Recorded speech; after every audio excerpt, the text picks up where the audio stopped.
Okay, guys, welcome back.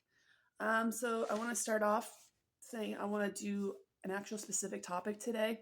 I want to talk about what do, what to do with someone who has depression or anxiety, or if it's just yourself that you're trying to help. So let's talk about what depression kind of is and like what it looks like.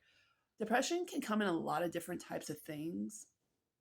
Depression can come from just like somebody being very angry all the time or just lashing out. It could be even somebody who's just very, very sad and just like looking like they're down in the dumps all the time and just kind of that hopelessness and just not sure what to kind of do. So when you're looking for these things within yourself or in somebody else and you're just either not familiar, kind of like my family, I think that's possibly why I don't hear from them because it can come off very intimidating for somebody who's never experienced so much trauma. So, how to really kind of be patient with that person and being very understanding, knowing that this is a pretty big deal for this person, or if it's yourself, how to be kind and I guess patient is another one, knowing that it's okay to be feeling this way, it's normal, and how to cope or deal. I don't want to use the word deal with because that doesn't feel very kind to yourself. I guess I don't know the word I'm looking for, but you don't want to just deal with it. You want how to overcome, how to cope with it, how to move forward and have a more healthy and structural life through these depressions. So, again, going back to what it kind of looks like, uh, putting blame on yourself or others, just like I said, very negative all the time, just a lot of hate towards life, things, yourself. I mean, when it comes to your self blame, like, is it my fault? What did I should have done? Sometimes it's not just your fault, or it's not even your fault at all. Sorry, is what I meant to say. It's not even your fault. It's just something you couldn't control. And as people or human beings, we like to have control of things. So we feel like we can have a little bit more purpose and we can make things happen our way. Well, that's just not life. So, how do we deal with these things where we feel like that's where the trauma comes from? Lack of control. So, when we're starting to talk negative about ourselves or others, is it fact or are you just assuming these are what's really happening? Example, myself, when I was in depression, I used to be so unkind to myself, meaning like I felt worthless. I felt like this is all my fault. I was getting into trouble legally. Like I was getting into so many car accidents. But when I was driving, because I'm a truck driver back in the military, I was comparing that life in the military to the life I was living now in my civilian lifestyle. And I thought people were just crazy, stupid drivers. Yeah, they were. But it was my actions that was getting me into trouble because I was reacting to that other person thinking, oh, I'm going to show them. And that's not the case. So that's what I mean by fact, or you're just assuming. The fact is, yes, that person may have been driving recklessly, but when I'm assuming, well, it is their fault, I need to go after them. So then now it becomes now also my fault on top of it. That's just an example, okay? Um, Sorry, I took some notes today. Your hygiene. Oh, this was a big one for me. My friend's also going through this right now. I'm not going to say the person's name, but this happens to a lot of people that are depressed, and I'm still kind of slowly dealing with it. Like you see my hair. I don't do my hair as much as I used to, but um, I used to not shower. I neglected brushing my teeth. My, I'll get to diet here in a second, which is kind of part of your hygiene. I was eating literal garbage. I was so depressed. I was eating my feelings. I would make a batch of brownies and just eat that. I was having so many chocolate cravings because you're trying to get that dopamine rush of like happiness again, and you're looking for it through foods and stuff like that. So you'll start eating your feelings. Um, Sorry, back to hygiene again.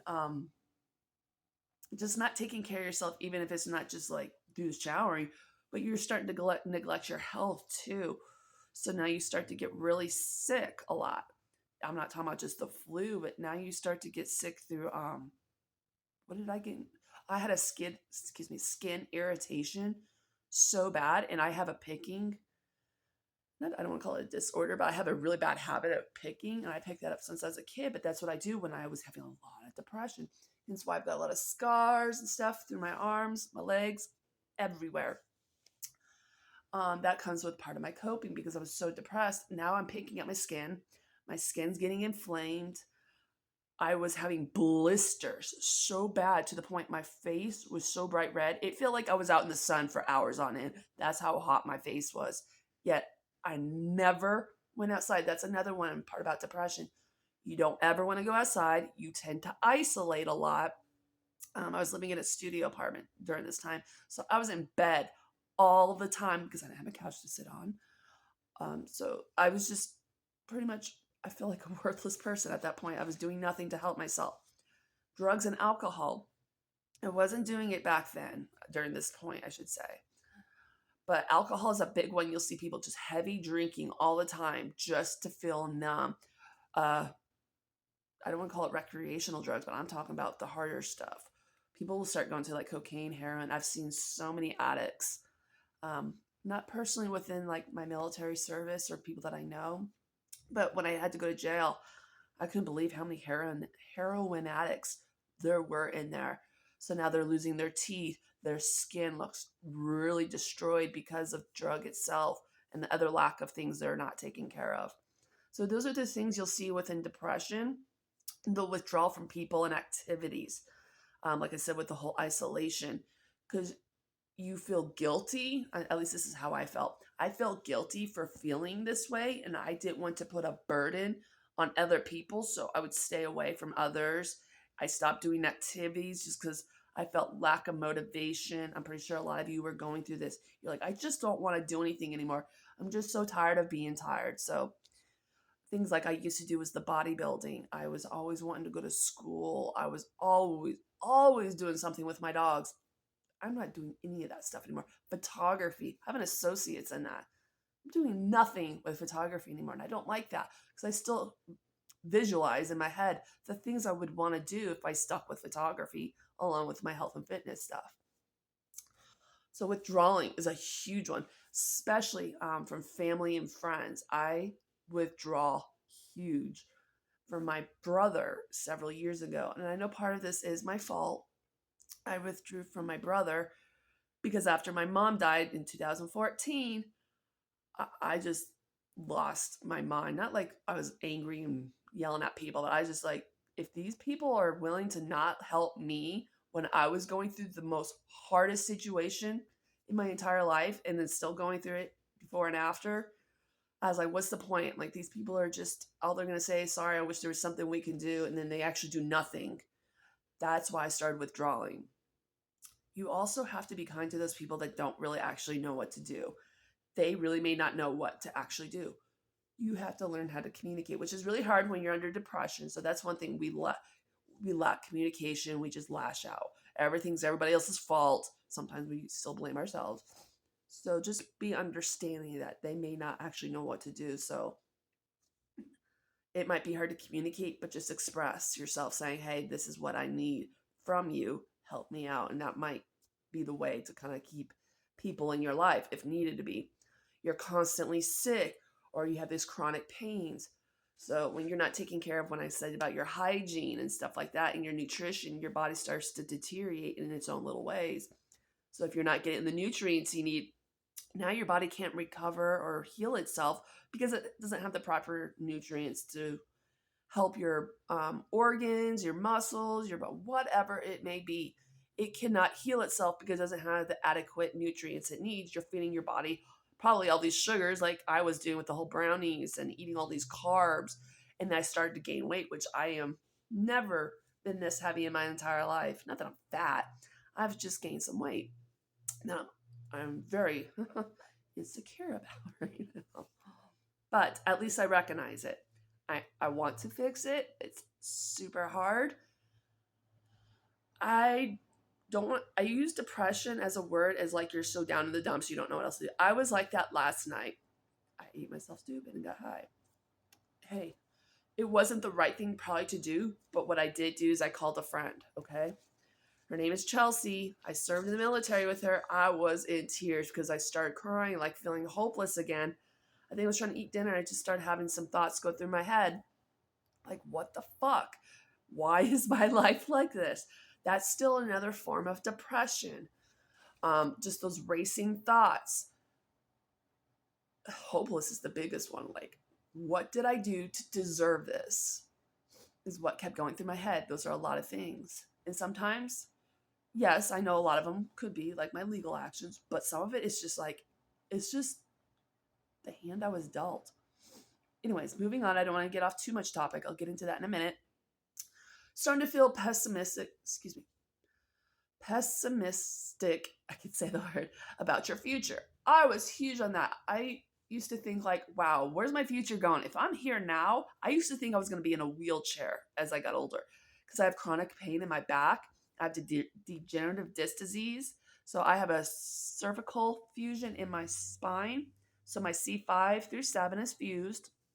I still have neck pain. Like I'm having it right here, right now, which is caused from my stress last night, which as long as I calm down, I'll be cool. Up and down my whole spine is just so damaged from the military and stuff like that, that when I was really super depressed, I would feel every ache and pain in my entire back. It sucked so bad to the point there was days I physically could not get out of my bed. I had to roll myself out. Sometimes there was days I couldn't even get off the floor and I would literally piss myself because I couldn't crawl to the bathroom. I had nobody. So those are these things when you start to get inside your head a little bit more. You're like, well, this is my future. That's what I was saying. I really feel like I was going to be in a wheelchair because your depression, your body, just because you think it's just within your head, the rest of your body is also taking the toll. And it's just through chemical changes within your body through the negativity that you're going through and stuff like that. Thoughts of causing harm to yourself or others. I used to rage so hard. Like I want to be careful of my words so this doesn't get taken off of YouTube, but I wanted to physically hurt people so bad that I thought were intentionally trying to do wrong by me. One was a legal person. She was like my lawyer for a car accident I had gone through. She was doing her job. I look back now, I'm like, she really didn't do anything wrong. But I used to get on her ass all the time about something. Like, why are we not getting this evidence? Why is this taking so long? Why aren't you doing this? Where's my money? Because I needed money from the car accident because I was so broke. I needed to get I just wanted to switch to a new environment, which I'll cover that soon. But I start going after people and I start yelling at people and blaming them. I'm pretty sure they don't want to work with me. And again, I do feel bad that I did that to that law firm. I'm pretty sure they were understanding that I did have a mental issue. I did always address how I was depressed and they knew what I was going through. Hopefully they've forgiven me by now. That was many, many years ago. But that's what we tend to do. We tend to lash out because we don't have control. When I was talking about thoughts of harming yourself, though, people like to cut themselves. I've heard people burning themselves. Somebody like me, it's not too much of a self-harm, like where it's like doing, it's severe damage, where I was like actually digging into my skin, like cutting, but I have a picking. I'm going to show you my leg. Sorry. But you can see this barely, but like I pick at my legs and they're so scarred. They go all the way up my legs. I used to do my arms. I got a lot on my neck. I pick a lot. One, it's because now I'm bored. Before, it used to be just depression because anything to get out of my head because I had nothing to do. So my outlet was to do this to myself. And now I have problems with my skin to this day. Stuff like that. Going back to the drug and alcohol too. I mean, that kind of goes back to what we tend to do. Like we try to cope, but that's another way of self-harm. You're just medicating yourself through the alcohol and the drugs that you're doing. And this is also to include marijuana as well, which I've done. I've gotten so dependent, not addicted. You can't get addicted, but I was so dependent on it because it kept me out of my head. I was chasing the high is what I was doing because I was just so depressed. I didn't want to have to think about it, or I just wanted to be numb all the time. Because of all that, now my tolerance is so high, it's actually very hard for me to get like very, very stoned. So I've been teaching myself, I guess is what I want to say, or kind of taking accountability of myself and catching how much I'm smoking. I still smoke a little bit since I've been in these hotels, a little bit at night. It's been a little hard because of my bronchitis that I found out I have. Um, I try not to, but it's like it's kind of hard not to, especially last night when I was just having a buttload of things just rush through my head, and it just felt like the world was kind of falling apart. I mean, I'm better today, obviously, as you can see. Um, Also, your sleep patterns tend to change. Some people may still be sleeping, but they wake up restless and just not well slept because maybe their dreams or just they're not getting into their full realm sleep. Another one is just insomnia altogether. Like I had that. I could not go to sleep on my own because my thoughts were just going a million miles an hour all the time. That they stuck me on. Trazodone was a medication they have me on. I still take it today, but I'm just doing it temporarily right now because of like a lot I'm going through, and I just want to make sure my sleep isn't disturbed. Um, those are some of the things that it kind of what it looks like. Depression, it is a disease. People try to also like argue that it's not. It really is. It's something that is created, kind of like I don't want to say like cancer or anything like that. It it's more of a we know it's a mental disease. We do kind of create it, not that we intentionally do it, but when we're under trauma from a specific event, it'll cause some depression. Some people get over it faster than others, but say someone like myself who has been through trauma her entire life, it is so much harder to prioritize the things I need to work on to get through those humps of depression or anxiety or just those worthless thoughts. Like I've told you in the past video or so, I am a lot better than where I used to be. I think a little differently now. And because of that, I'm not as depressed. My depression isn't every day like it used to be. It comes and goes. It's been a little bit more frequent lately just because things are not moving as fast as I want to. I'm still trying to keep that mindset of things are crazy with everybody when it comes to housing. And that's driving me nuts because I'm still in a motel and I don't want that for myself. I'm trying to find stability somewhere and structure again. But by doing that, that's why I'm doing these videos. I'm trying to find some purpose. So how does this happen? Like I just said, life changes. Somebody may be losing a baby. Somebody was in a car accident. Somebody lost a family member. There's all kinds of series events. And this isn't just for like normal people every day, like civilians. This even comes to veterans, military, police, firefighters, EMS, anything with those type of like job fields where you're just exposed to so much trauma. I'll just use that word again. So much violence, so much hate, and so much danger you're facing every day. That is huge on us.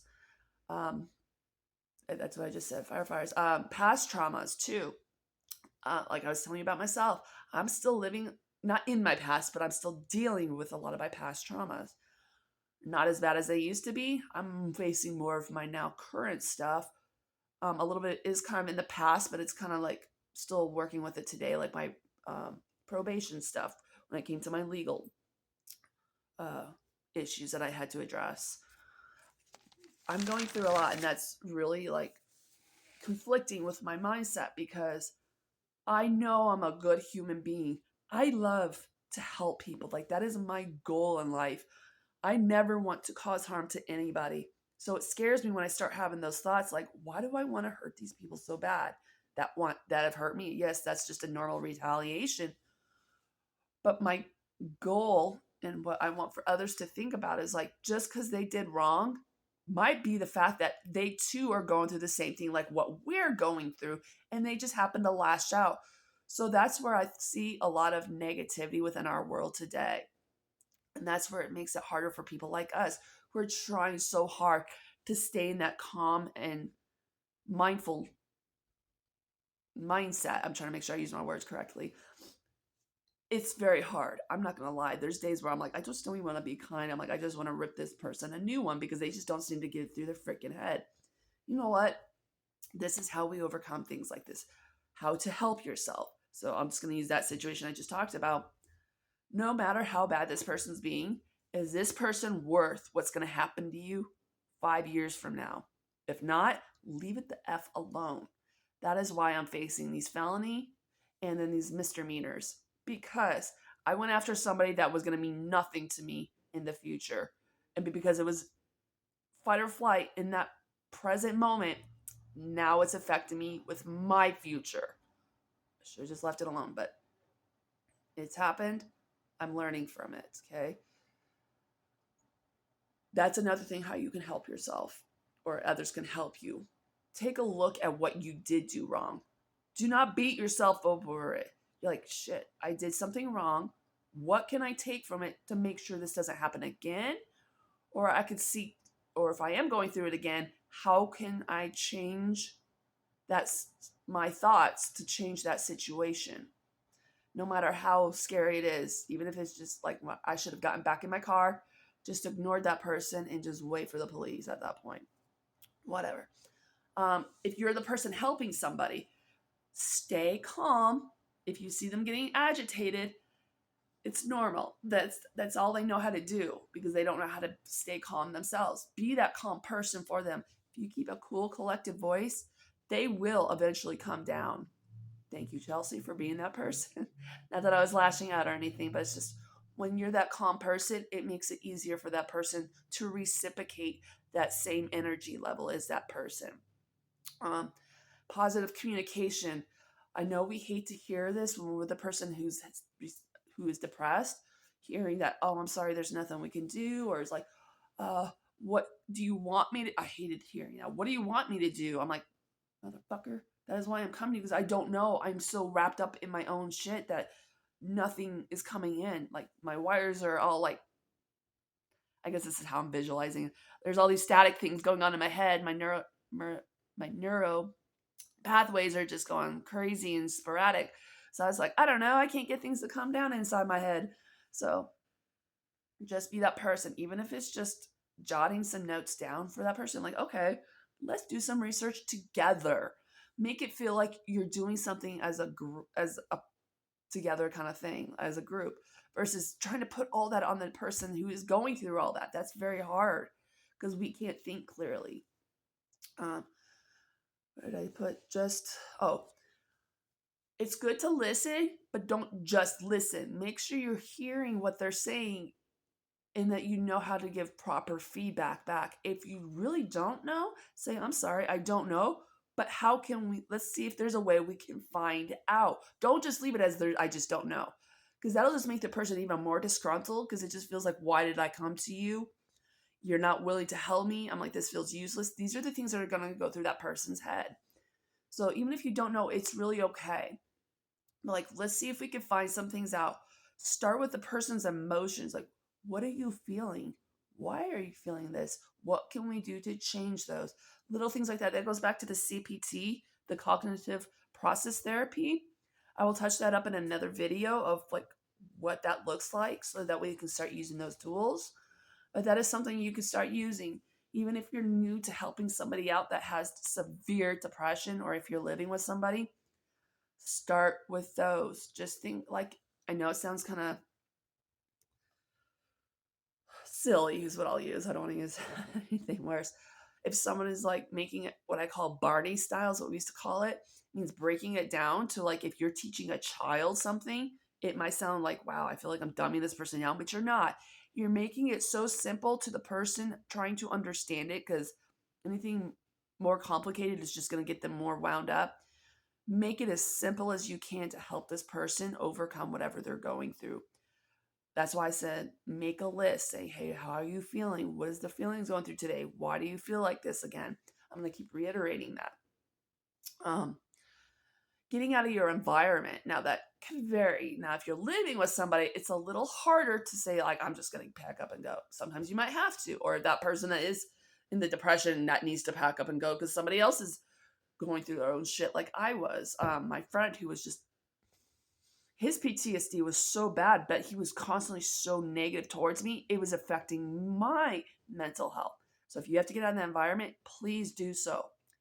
You are more important than the person you're trying to help because you can't help somebody if you can't help yourself. So get out of that environment. But when I say that, like if you're a roommate or if you're just with somebody who's just isolating all the time, get them out of that environment. Go for a walk. You don't even have to say anything, or you could just make things up. Maybe that person that's not in that situation, that's walking that person who's got depression, talk about your day. Let's talk about goals to help that person, whatever it is. Give them some hope and some type of light at the end of the tunnel. That's what they're looking for, some kind of way to look past all these negative things that are coming into their life. Something I do for myself, or you could do for the other person, play some good, positive music. I love the 80s. I love country music. I have a girl playlist I put on because it's got girl empowerment music.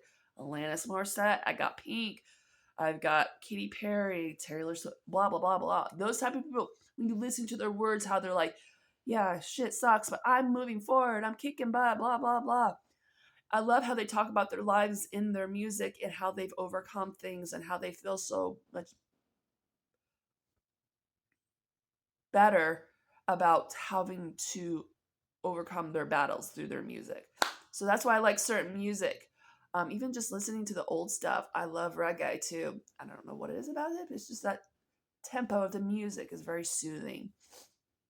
A funny movie. Be careful what you pick. That even goes to the music too. Do not put on heavy metal when you're freaking depressed. That is the wrong type of music because that's just only going to get you pumped up to go beat somebody's ass or your own. That is not going to help you. That's only going to heighten your emotions and your situation a little bit more. So funny movies. If you're going through something with a relationship, do not watch romantic movies. That'll just only make you cry some more. Anything to revert out of that bad situation. Play a game. I used to do that during the pandemic. I would grab my neighbors because I needed social interaction. I felt so isolated. I would play board games. We used to play Cards Against Humanity, and we would get high. I'm not going to lie, that was the best fun I think I had in a long time with people when it came to game playing. But stuff like that, I know that's probably the hardest thing to do. I'm getting high and doing that. But we literally had a blast. We giggled. We laughed. When you're doing those things, and now you're changing your chemistry, you're releasing dopamine and all those other good chemicals to make you feel happy. Excuse me, my cough. Find an animal.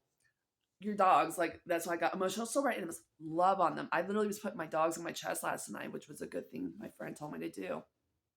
Just cuddling with them. If you show support to something else or someone else, that reciprocation, even though they're not doing anything, like your animals, like they're just like, oh, thank you, mom, you're loving on me. It makes you feel good because you're giving love back, which makes you feel good about yourself for doing that. So it's just those energy flows. Another one is solve issues, go to pet an animal. Oh, helping somebody else. Sorry, I wrote notes because I don't want to get off topic. Oh my gosh. Helping somebody else.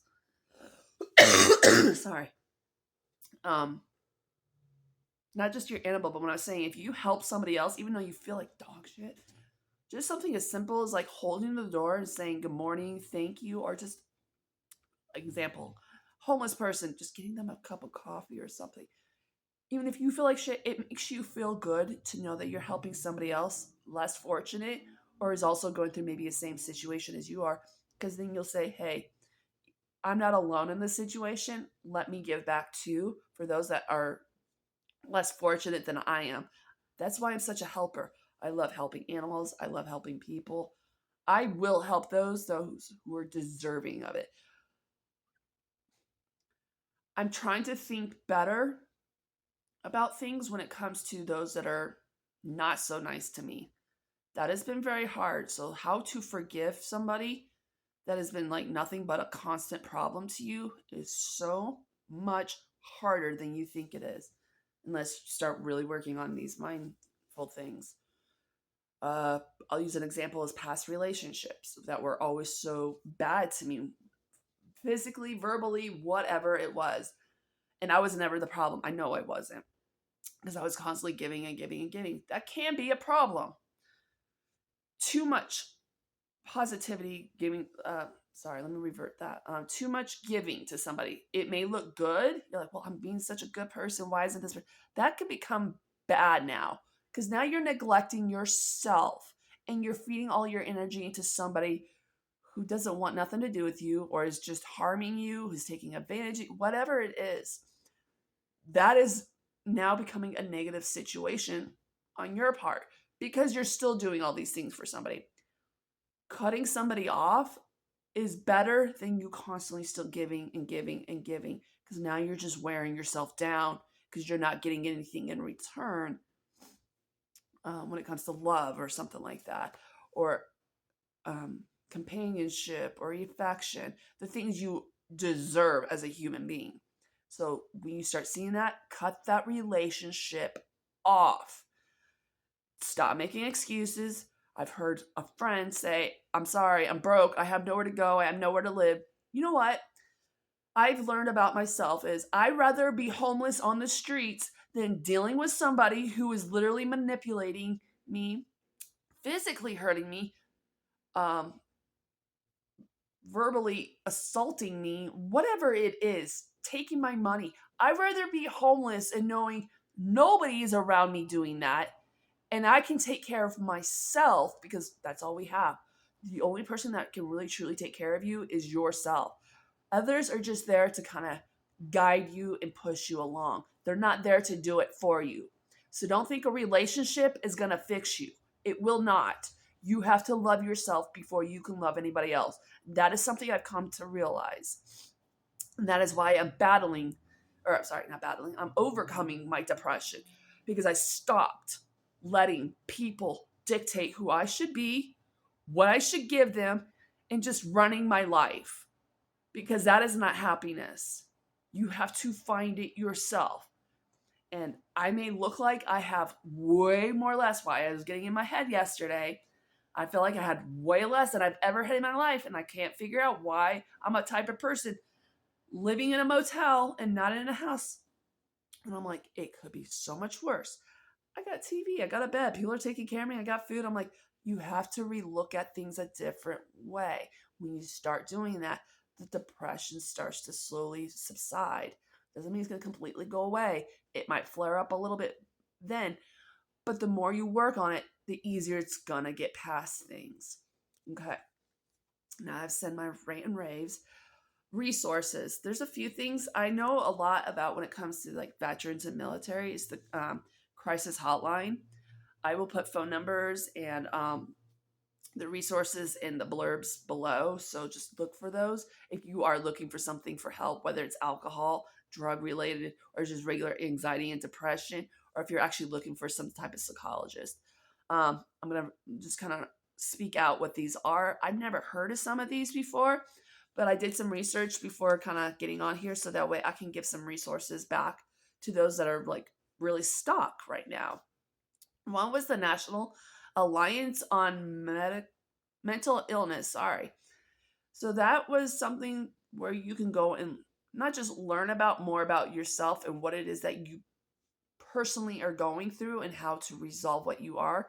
I'm pretty sure they have some groups or some other resources, and they can direct you to you where you need to go specifically for your issues.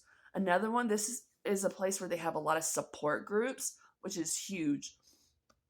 It's hard to work with other people, but once you get your foot in the door and you start to hear other people's stories and not feeling so alone, it is literally so much of a breath take of knowing I've got people with me going through the same shit. Let's get through it together. It is seriously a lot easier. This place is called Anxiety and Depression Association of America. So they've got some resources. that you can live for. By the way, everything I'm naming off came from everydayhealth.com. So again, I'll put that down below. Another one is National Institute of Mental Health. We've got the Center of Disease Control and Prevention. I've heard of that before. We talk about that a lot in school. This place is the American Psychology Association, and another one is the American Psychiatric Association. So looking for somebody to work with you maybe. And that goes to like even your state and city or work. If it's work related, you get benefits. See if somebody can help you through those resources too. Look within your own area, state or city wise. But if you have a job where you get those type of benefits to get help, utilize them. Don't be like, if you're working and you're getting free stuff, take advantage of it. Another one I found through I don't even know how to pronounce. mhannotational.org, Mental Health America. So this is, again, finding more support groups and stuff like that. I don't know everything, but I'm pretty savvy at finding resources. I've learned a lot through Colorado State University. They taught me how to research things the proper way and knowing how to make sure the information I'm getting is legit and not just people feeding you BS. You got to look for credibility in the person writing these papers or the website itself. Is it, I forgot the word I'm looking for, nationally is certified, making sure they're like a legit company and not just somebody who's just feeding you BS. So look for those little things like that. If you are needing help because you feel just so stuck, like I used to be, like I just couldn't do anything for myself. Like I just couldn't get my brain to work and organize itself properly to search for these things. Be on me. Oh my God, I can't even talk. Please just reach out to me. I will do my best. And if I don't know, I know a lot of people that can probably help me out because I reach out to a lot of people. Having a network is very good. I may not have actual family that supports me the way I want them to, but my military family, oh my God, they are so amazing to me. Those are the type of people that we need in our life. You may not have what you're looking for, but make your own tribe. It may not be blood, but those people that are by your side are the people you want to have in your life, okay? Don't feel alone. You've got this. Something I wanted to touch on is trying to find your why in life, meaning your purpose. I just watched a video prior to coming on here, and it talks about us military people and like how we are, he uses the word soldiers. That means all military, even though Marines call each other Marines. Still, I resonated with that because it's so easy to commit suicide. I've had my stepdad commit suicide. I've had friends commit suicide. I've almost committed suicide several times, and I was starting to have thoughts of that again last night for the first time in a really long time. Do not let that happen. Do not take your own life. That is too easy. No matter how hard it gets. That is what our world wants from us. They want to dumb us down to the point that we can't even have our own control of our life. That is why if you can get your mental health under control, life is a lot easier than you think it is. Meaning like when you have to overcome battles. I'm not saying we're going to have the world on our fingertips. It's not like that. But you can choose your battles a little more effectively, knowing what to fight, how to fight without getting yourself into trouble, but making sure you get your needs met and making sure that the person you may be like fighting actually gets in trouble for what they may have done to you or whatever it is. Just know, again, you're not alone. I've gone through a lot and I sometimes wonder how I do it some days. I'm like, is anybody else in my shoes would have killed themselves a long time ago or many times already. So I try to tell myself I'm on this earth for a reason. My reason is maybe my voice is something that people need to hear. Even though I do suffer constantly, but I can't keep looking at it like that. I sometimes put things in my head to make it seem like I'm suffering. I'm really not. It's just a lot of battles. I'm physically fine. I'm sound of mind. and I'm just trying to get through these little humps. Just remember, one day at a time. Do not take big steps, because if you take too much, it's going to overwhelm you. It's okay to do one thing at a time. And if it takes you a lot longer, who cares? You're getting there. That's all that matters. All right, guys. That's all I have for you. Please subscribe. If you have any questions or concerns, let me know. And I look forward to hearing from you guys. All right. Bye.